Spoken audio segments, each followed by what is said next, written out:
Yo, what's up guys, AJC here, and in today's video we're going to be talking about Kristopher London and the new info that has been leaked on him being the biggest snake in 2 Hype. But you're going to want to watch till the end because I'm going to reveal a video by a certain YouTuber exposing the truth about Kristopher London and the rest of the 2 Hype group. But before I get into it, first off, mean the world if you could like this video, and if you want more YouTube news like this, make sure you subscribe to the channel, hit that red button down below. But besides that, let's get straight into today's story. So as we all know, Kristopher London is one of the leaders of the 2 Hype group, but lately they have been under a lot of controversy ever since Mopi revealed he left 2 Hype and that he no longer likes the members of 2 Hype besides Cash, Nasty, and Moochie. Now Mopi made it clear he will be posting a video soon on everything, but with everything going on, fans are jumping to conclusions that something shady was going on behind the scenes due to the fact that this is the second time 2 Hype has been caught in this type of controversy, with the first time being the beef that transpired between 2 Hype and the ex-2 Hype members TD, Los Pollos TV, and Mal. A lot of assumptions were made about the first situation, but now with Mopi in the mix, it is starting to become more clear what is actually happening behind the scenes. LSK has been trying to defend himself and the rest of 2 Hype for what has been happening, and he took to Twitter and said this: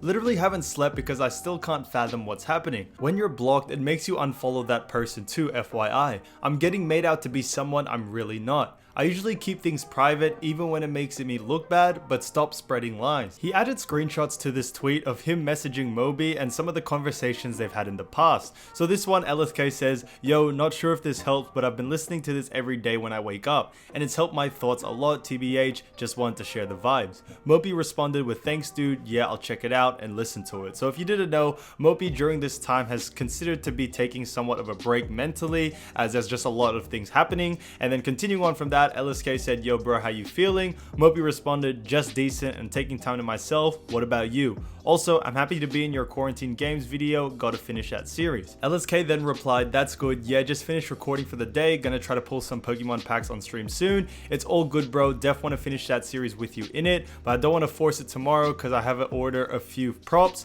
probably finish it up early next week, appreciate you finishing out for me." Mopi then responded and said, "Of course dude, and nice, sounds good, been thinking about it a lot and looking forward to talking more." So the first thing I noticed is that some of these text messages are old, like 4 months old, and that was not really during the time he wasn't in 2 Hype, so it's really not as valid when it comes to him saying he has always looked out for Mopi even until today. Now I get it that some of these texts are Kristopher London looking out for him, so I'll give him that, but what had a lot of people shocked was this tweet where a fan commented, "Chris, this is the 3rd time to come out and say stuff like this. You gotta realize it doesn't look good on y'all's end when this keeps happening." LSK then retweeted this and said, "I understand, but he's using that in his favor for some really foul stuff we legally can't talk about and he knows it, just wait." Firstly, what does this mean he legally can't talk about it? It's not certain on what legal contract LSK is talking about, but it seems to be that there are things that can't be said on both Mopi's side and 2 Hype's side about the whole situation due to legal reasons. Therefore, there will always be something they are going to be hiding from us fans. So with all this happening, Los Pollos TV saw all these tweets and took to Twitch about the truth about 2 Hype and reflects back on what actually happened when he got kicked out last year. So this is what he had to say. All it was about is money.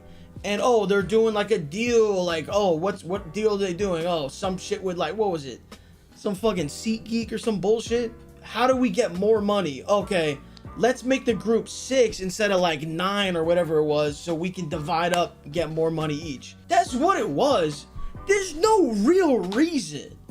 Like, there was no like, oh my god, Los did this now, oh my god, no, we gotta get... No? What do you think happened? You think me, Mal, and TD out of nowhere all just did something on the same day and then we're all just kicked out of it?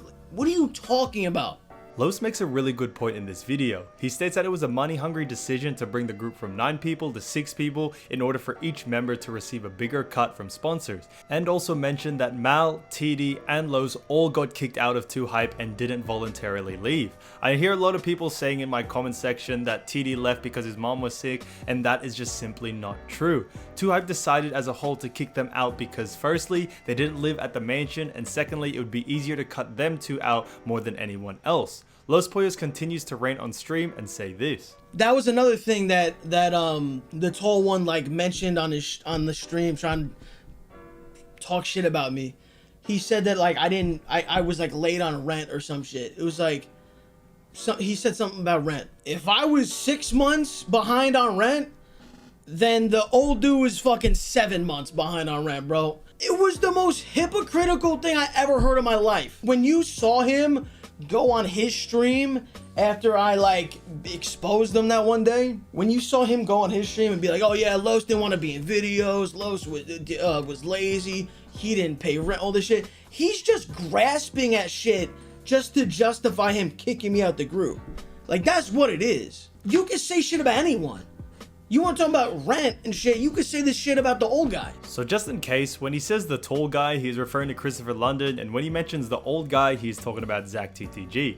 Now, if you don't know, back when Los had his first fallout with 2Hype, Los took to stream the next day to say the truth about what was happening and how he got kicked out for no reason, and things of that nature. And when Los fans attacked 2Hype for the shadiness, LSK took to stream to say things about Los, such as not paying rent or being lazy. Now, although this may be true to some extent, if it wasn't the sole purpose on why Los was actually kicked out of the group, Kristopher London made these things bigger than it was and gave a bad reputation on what Los is actually like, which hurts Los's brand moving forward. He may lose subscribers, he may lose viewers on his stream. Things of that nature can really affect someone's career and can cause long-term problems for their personal branding. It's actions like this that can't be reversed, and some fans may longer like Los after saying stuff like this, which is why I found what Kristopher London did so dangerous to Los's brand and just shady in general.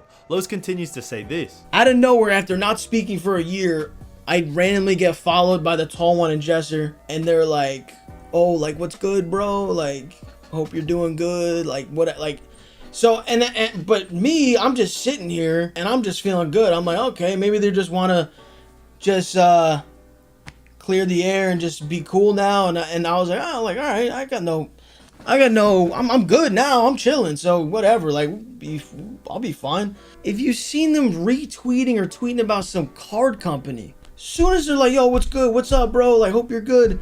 Tall one tells me like, yo, like, do you want to be in these packs? All these other YouTubers are doing it. Send me pictures of like your age and like flight and like. And I'm like, oh, is this like I'm like assuming this is like some like there's all these YouTubers that is in it, and he's just like, oh yeah, like you want to be in it or some shit. So I was just like, oh, all right, like seems cool, whatever. Like didn't think anything of it, but I kind of put it off because I'm like, you know who I'm dealing with, right? I'm seeing him and Jesser fucking retweeting this company. I'm like, wait, what the fuck is this? And I look, they're the fucking owners of the company. And then I look even further, it's fucking literally called a 2Hype box. You wanted me to be in a 2Hype box? And then this motherfucker, this fucking guy emails me, telling me, oh yeah, you get a creator code, you can tweet out. A creator code? Are you out of your fucking mind? You want me to tweet out, yeah guys, buy these 2Hype boxes. It's just like, damn, bro. Like, I literally thought, I was like, bro, after like a year not talking, this is someone I used to be friends with, hits me up to just do this thing, and it wasn't even a genuine, like, yo, what's good, bro? Like, glad you're doing good. Like, no, it's all fake. It's just like, can we use you for money right now? It's like, we can? Okay, we'll be like, oh, what's good, bro? We can't, we don't talk to you. And this is where everything changed. I know some people have always assumed this about Kristopher London, but for him to reach out to a person whose reputation he tarnished just so these 2Hype boxes can get more clout is the most disrespectful thing I've ever seen. He wasn't interested in actually seeing how Los actually was, but basically only talks to you or pretends to be nice to you if he knows he can get something out of you. And that's the biggest snake move anyone could ever do. And no, this doesn't only happen in YouTube. This happens in Hollywood. This happens with rappers, that people only talk to certain other people just because they know what they can get out of you. And to finish off, just to know how fake some things are when it comes to 2Hype and their content, this is how Los ended his stream the other day. Were the 2Hype auditions fake? Oh yeah, that shit was fake as fuck. What do you, yeah. That was already exposed. I think Walker exposed that. Cause it was like, all those like they didn't even like, the submissions were nothing. Like, hundreds or whatever, how many kids submitted shit, none of them were getting into 2Hype. That was just bullshit. The thing was gonna be that Walker was gonna join 2Hype, and then just like he just like didn't bring him in. Like that was never even like discussed. There was never like a group meeting like, hey, should we bring him? Like, so it was just like this thing of like, no, he's like not in it. So So that was fucked. That was fucked up.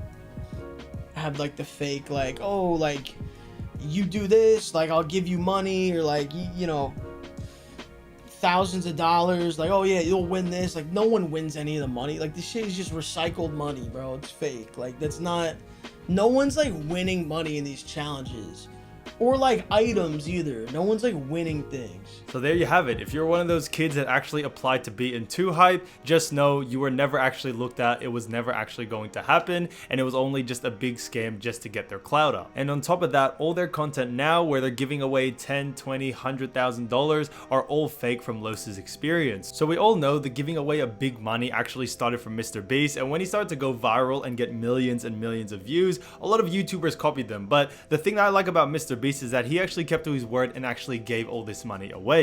With 2 Hype, they're doing it because they know it's going to get a lot of views and they know it's going to make them a lot of money. Alright guys, so as I'm filming this and I'm about to upload it, I found out that LSK actually did release like an apology type video. Now, if you do want me to do a reaction to that, let me know down in the comments, like this video, and I'll definitely do one. But I just had to mention this, but dude is deleting comments on his apology video. Someone said, yo Chris, deleting my comments, and then someone replied same. Like, bro, why are you deleting comments that are clearly not in your favor? That just shows a lot of signs that something's up and there's something honestly wrong. Like, look, guys, I get hate comments all the time, all right? But I don't delete it. I don't, hide it from anyone because everyone's entitled to their own opinion. And secondly, I wouldn't really care because that's what they think. So I don't really know why he's deleting comments. It's because he's trying to make it look like his whole comment section is for him. So maybe if you decide to watch it, you might be for him as well. But I don't really believe what he said. But like I said, if you want me to do a reaction to it, let me know down in the comments and like this video.